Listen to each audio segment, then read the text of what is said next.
Before you heard the music, you felt the scream. It wasn't a note found on a piano or written on a sheet of paper. It was a jagged, visceral eruption, a war cry from a soul that had been burned too many times to count. When Wilson Pickett opened his mouth, the air didn't just vibrate, it shattered. It was the sound of the red clay of Alabama and the cold steel of Detroit colliding in a human throat. He didn't just sing soul, he bled it.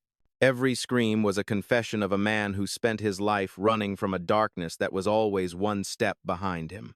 They called him the Wicked Pickett. To the world, it was a catchy nickname for a dangerous man. But to Wilson, Wicked wasn't a brand, it was a scar.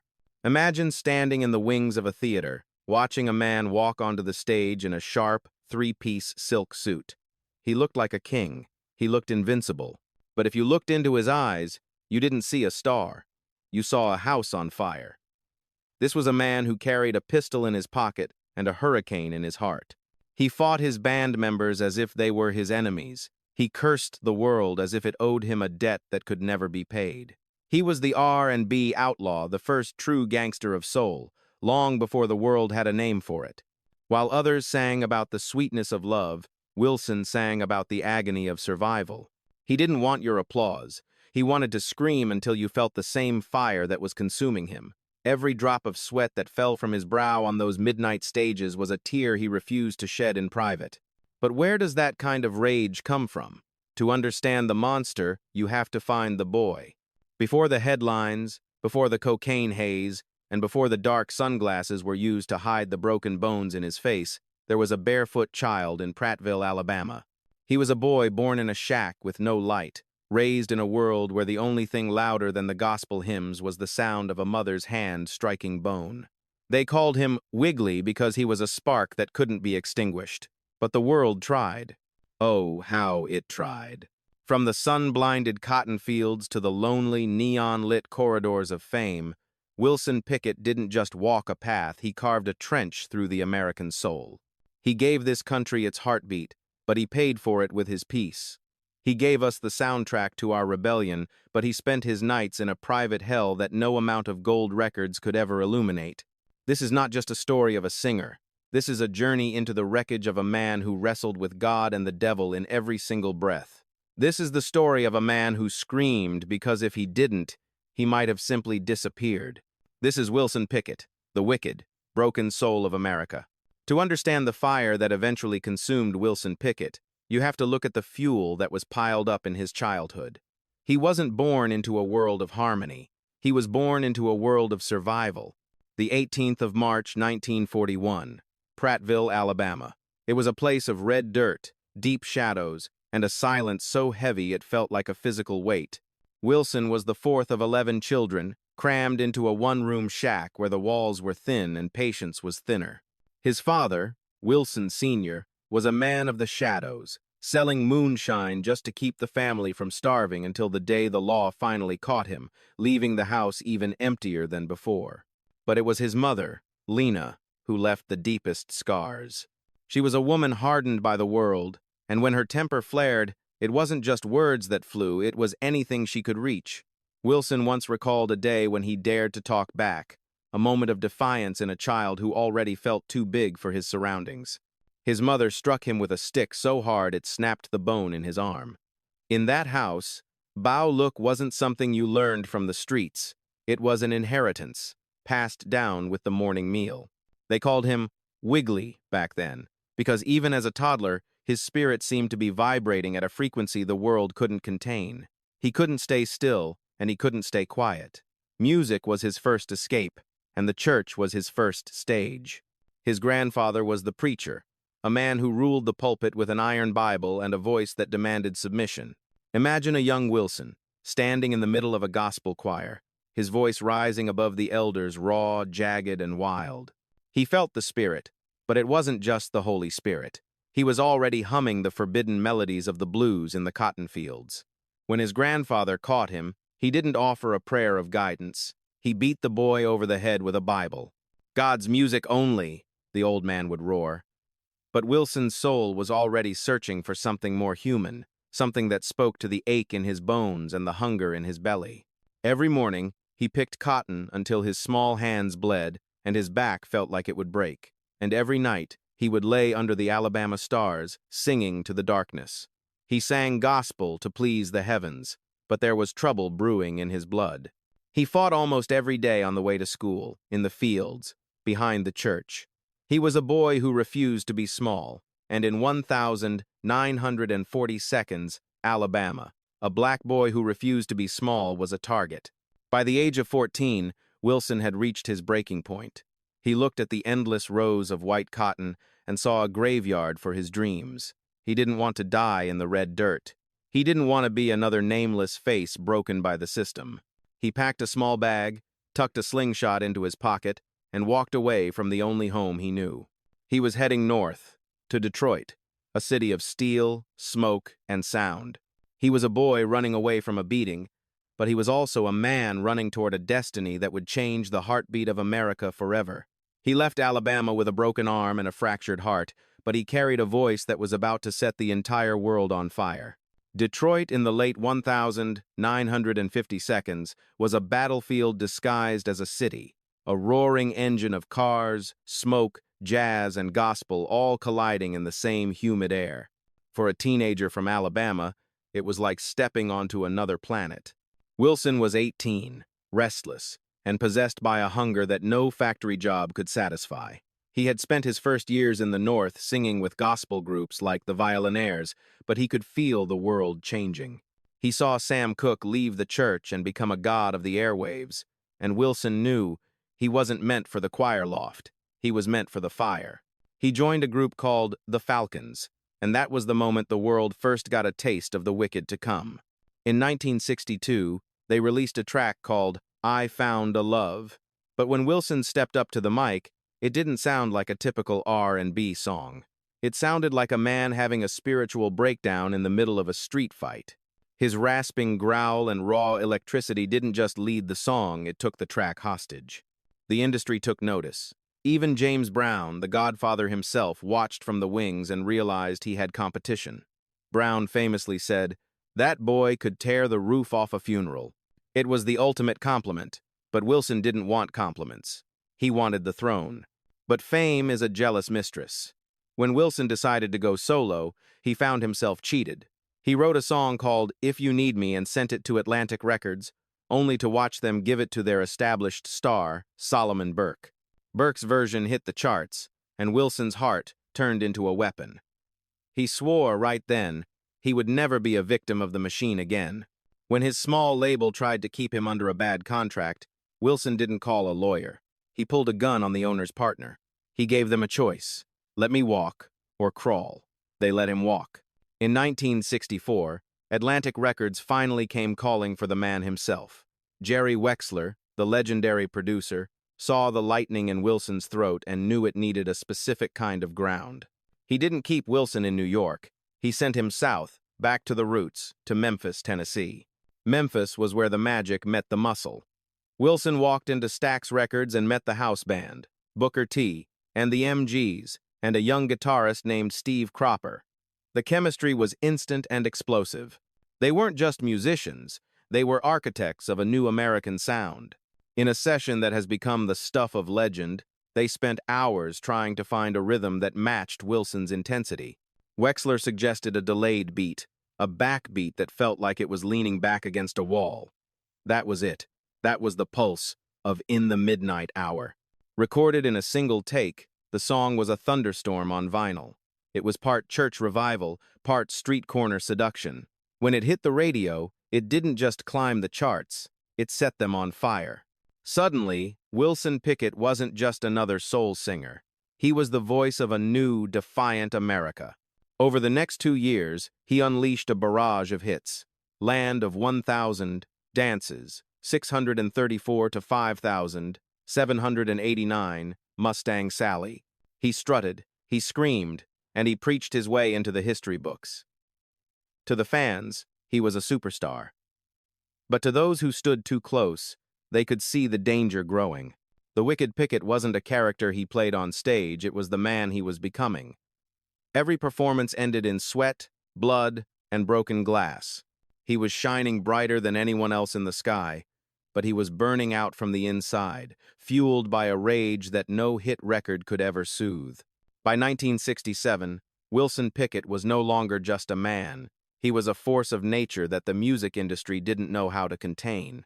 His songs were the heartbeat of every jukebox from Harlem to Hollywood, and his bank account was overflowing with the kind of wealth a boy from Prattville could only dream of. But money and fame didn't act as a balm for Wilson's soul. They acted as an accelerant. The higher he climbed, the louder the demons from his childhood began to roar. The world saw a superstar, but those standing in the shadows of the stage saw a man losing a war with himself. The industry had marketed him as the Wicked Pickett, a clever branding of his raw, dangerous energy. But for his band and his crew, it wasn't a brand, it was a daily survival exercise. They began to call him the ticking bomb. Wilson didn't just walk into a room, he invaded it with a volatile cocktail of vodka and cocaine pulsing through his veins. He had become a man governed by a hair-trigger temper and a profound, bone-deep paranoia. He didn't trust anyone, not the managers who kept his schedule, not the labels that sold his records, and certainly not the musicians who stood behind him every night. He once famously said, "People love your music, but they'll steal your soul if you let them." Wilson wasn't about to let anyone get close enough to try, so he built a wall of violence to keep the world at bay. The stories of his fury became the stuff of dark legend, whispered in the back rooms of recording studios. He would stop a high-stakes rehearsal because of a single missed note and swing his guitar like a battle axe at the offender. He once fired his drummer in the middle of a live set, in front of a screaming audience, then turned around and punched his bassist simply for the sin of laughing. In Las Vegas, where he was earning a king's ransom, he carried chaos in his pocket like spare change. He once got into a heated argument with Elvis Presley's legendary bodyguards, the Memphis Mafia, after publicly insulting the king's vocal ability during a set. They kicked down his dressing room door and put a gun to his temple, warning him to never utter Elvis's name again. Most men would have been humbled by the cold steel against their skin. Wilson Pickett? He just grew more resentful, his rage festering like an untreated wound. But the most tragic part of the Wicked legend was that the violence wasn't reserved for strangers or industry rivals. It bled into his home, staining the lives of those who tried to love him. In drug-induced rages, he would turn on his own blood. He once fired shots at his brother, James, after a paranoid accusation of betrayal. He left a trail of broken hearts, shattered furniture, and police reports wherever he went, often weeping with genuine, agonizing regret the next morning only to reach for the bottle again before the sun had even set. He was a man trapped in a cycle of self-destruction that no amount of gold records could break. Then came the night in the early 1980 seconds that forever altered the man and the myth. During a grueling tour, the tension between Wilson and his band reached a boiling point. He snapped at his new bassist, Kevin Walker, over a minor musical cue. True to form, Wilson threw a punch, expecting the young musician to cower as so many others had. But Walker didn't cower. He grabbed a heavy metal towel rack and swung it with the desperation of a man who had finally had enough. The blow was catastrophic. It shattered the delicate bones around Wilson's left eye, tearing through tissue and nerve. The blood wouldn't stop, and neither would the pain. He spent agonizing days in a hospital bed, and when the bandages were finally removed, the light in that eye had been extinguished forever. From that day forward, Wilson Pickett, the man who once commanded every stage with a piercing gaze, performed behind thick, dark sunglasses. They weren't a fashion statement or a nod to the cool of the era. They were a shield for his profound shame. He couldn't bear to let the world see the physical proof that his own rage had finally caught up with him and marked him for life. The industry, once enamored with his dangerous edge, began to pull away in horror. RCA, Motown, Atlantic, one by one, the major labels slammed their doors shut. He was no longer a bankable superstar. He was a liability, a relic of a louder, more violent time. He spiraled into a graveyard of DUIs, bar fights, and public arrests, his name appearing in the headlines for all the wrong reasons. When he looked in the mirror behind those black shades in his quiet moments, he didn't see the Wicked Pickett the world worshipped. He saw a man who had become the very thing he used to fight against in the red dirt of Alabama, a bully, He had traded his salvation for a bottle and a gun, and the fire he had used to set the world ablaze was now only consuming the house he lived in. The music was still there, but the man was disappearing. Wilson Pickett's story was never just about a man with a wild temper and a gold record. It was America's story, the raw, bleeding rise of a black man who gave the country its heartbeat and was forced to pay for it with his peace of mind. In the 1,960 seconds, while the United States was being torn apart by the jagged lines of segregation and the desperate cry for civil rights, Pickett's voice was something rare. It was free. It was too fierce to be ignored and too real to be contained by a colored-only sign. He was a pioneer on a battlefield that didn't always involve guns. Wilson was one of the first black artists to break the invisible barriers of the stage, performing with live, integrated bands in front of audiences that the law said should never sit together. In those darkened theaters, white kids danced next to black kids for the first time, not because of a court order or a political march, but because the soul in Wilson Pickett's voice left them no other choice. For 45 minutes a night, the stage wasn't just a platform. It was a sanctuary for unity in a country that was burning at the edges. He sang what the nation was too terrified to say out loud. In the Midnight Hour wasn't just a song about a lover. It was a song about hunger. It was about that long, agonizing wait for a deliverance that every black soul in America knew far too well. His voice carried the urgency of a movement defiant, unapologetic, and shaking with a righteous rage.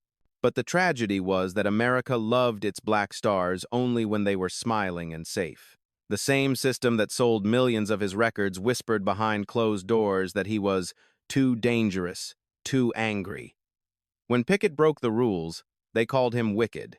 When his white counterparts did the same, they called it rock and roll. He became both a hero and a warning, a living embodiment of the power of black expression and the heavy price that comes with it. He watched as his peers were consumed by the same machine. Otis Redding was taken by the sky, Sam Cooke was taken by a bullet, and James Brown was being hunted by the shadows of his own mind. Wilson Pickett remained, still standing, still screaming, becoming the guardian of everything beautiful and broken about soul music. The black community understood him in a way the critics never could. They didn't see a monster. They saw a man who had come from the red dirt of Alabama, who refused to bow, and who spoke his mind even when it cost him everything. He carried the collective rage of generations who had been told to keep their heads down and their voices low. When Wilson screamed on that stage, he wasn't just hitting a note, he was screaming for them. The peak of this spiritual connection happened in 1971, at the Soul to Soul concert in Accra, Ghana. It was a homecoming that moved him to his very core. Over 200,000 people filled the open-air stadium, their voices chanting his name like a mantra of power. For a brief, shimmering moment, the pain of 400 years of history was replaced by pure, unadulterated joy. Black America had sent its son back to the motherland, not in chains, but in rhythm. He stood on that African soil and realized that his voice didn't just belong to the jukeboxes of Detroit, it belonged to the world. But in the empire of entertainment, joy is a fleeting currency. As the 1,970 seconds bled into the 80 seconds, the industry began to shift toward the polished, synthetic sounds of disco and pop. The same America that once called him the voice of the people began to treat him like a relic of a forgotten era. Yet, they couldn't erase what he had done. Every time Mustang Sally cuts through the static of a radio today, you aren't just hearing a hit. You are hearing the soul of a divided nation, still trying to find its way through the midnight hour, led by a man who refused to stop screaming until the dawn finally broke. By the late 1,980 seconds, the world had moved on to a new rhythm, but Wilson Pickett was still trapped in the echoes of his own thunder. The grand stages had shrunk into dimly lit clubs, the thousands of fans had dwindled into a handful of onlookers, and the demons that had once fueled his fire were now burning him alive. He had become a man haunted by his own legend, a ghost wandering through a world that no longer had a place for his brand of rage. The midnight hour was no longer a metaphor for soul music. It was the reality of his life, dark, cold, and lonely. In 1992, the downward spiral hit a tragic, irreversible bottom. Drunk, High and spinning out of control, Wilson drove his heavy sedan over a curb in New Jersey, striking an 86-year-old man who was simply trying to cross the street. The victim died days later. When the police searched Wilson's car, they found 6 empty vodka bottles scattered across the floor. The voice that once filled arenas and shook the rafters of the Apollo Theater now echoed inside the cold, gray walls of a prison cell. He served a year for vehicular homicide. In prison, he wasn't the Wicked Pickett. He was just another broken man in a jumpsuit. When he finally stepped out of those gates, he found a world that barely noticed his return. The music industry had a short memory, and the outlaw of soul was now viewed as a liability, a relic of a violent past that everyone wanted to forget. In 1991, the Rock and Roll Hall of Fame called his name. It was the highest honor a musician could receive, the ultimate validation of his life's work. But Wilson didn't show up. He was too drunk, too broken, and too tired of pretending to be the star everyone expected. That same year, the police were called to his home again. They found him barricaded inside, high on a cocktail of drugs, shouting at shadows that only he could see. To the headlines, it was just another celebrity meltdown. To those who had loved him, it was an unbearable tragedy, a king lost in a palace of his own making, fighting a war against enemies that didn't exist. He tried, with a desperate and touching persistence, to make a comeback. He toured small circuits, made brief appearances on television, and even recorded one last album in 1999 called It's Harder Now. The title said everything. His voice was still there, thick, gravelly, and powerful, but you could hear the miles of hard living in every note. He was singing about the weight of the years, the price of the pride, and the difficulty of standing back up when the world has already counted you out. But his body was finally starting to surrender. Decades of heavy drinking, drug use, and relentless stress had carved him hollow. His liver was failing, his kidneys were shutting down, and his heart, the very engine of his soul music, was struggling to keep the beat. His daughters would later describe finding him lying on the floor of his home, too weak to move, skin and bones, yet still reaching for a bottle. "I need it to sleep," he would whisper. But sleep wasn't what he was looking for. He was looking for peace, a silence that he had never found in his 60 years of screaming. Wilson Pickett had spent his life as a ticking bomb, and now, in the lonely midnight of his final years, the explosion was over. All that was left was the smoke and the realization that he had become the very thing he used to fight against in the red dirt of Alabama. He was a man who had conquered the world with a scream, only to realize that in the end, no one was left to hear him. The outlaw was finally tired of running. The 19th of January, 2006. The night finally went silent.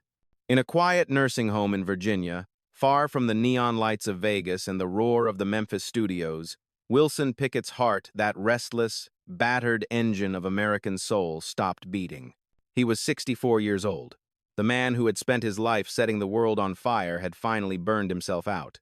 There were no stage lights in that room, no screaming fans, and no midnight brawls. Just the quiet passing of a man who had wrestled with God and the devil in every single breath he took. For a moment, it seemed like the world had forgotten the Wicked Pickett. But legends don't end where they fall. They only begin to echo. In the years following his death, the world began to look at Wilson Pickett through a different lens. The headlines about his violence and his arrests started to fade, replaced by a deep, profound realization of what he had actually given us. The Rock and Roll Hall of Fame, the Grammy Hall of Fame, and the Library of Congress all came forward to claim him. The same America that once feared his fury now began to frame his records in glass, preserving his voice as a national treasure. When you listen to In the Midnight Hour or Mustang Sally today, you aren't just hearing oldies on a radio station. You are hearing a man wrestling with his own humanity in real time. You are hearing a sinner demanding to be heard in a world that wanted him to stay quiet. Every rasp, every growl, and every earth-shaking scream is a testament to the fact that greatness isn't about being perfect. It's about being honest. Wilson Pickett was never an angel. He was a man with scars on his soul and blood on his hands. He was a bully, a hustler, and a genius who didn't know how to handle the lightning he carried in his throat. But in an industry that constantly tries to polish the truth until it's unrecognizable, Wilson Pickett's music remains raw, jagged, and real. He showed us that soul music isn't about pretty melodies. It's about the grit, the sweat, and the courage to show the world your darkest corners and turn them into something beautiful. He left behind a trail of lawsuits, broken glass, and stories that no one could fully verify. But more importantly, he left behind a sound that defined an era and a spirit that continues to inspire anyone who feels like an outsider.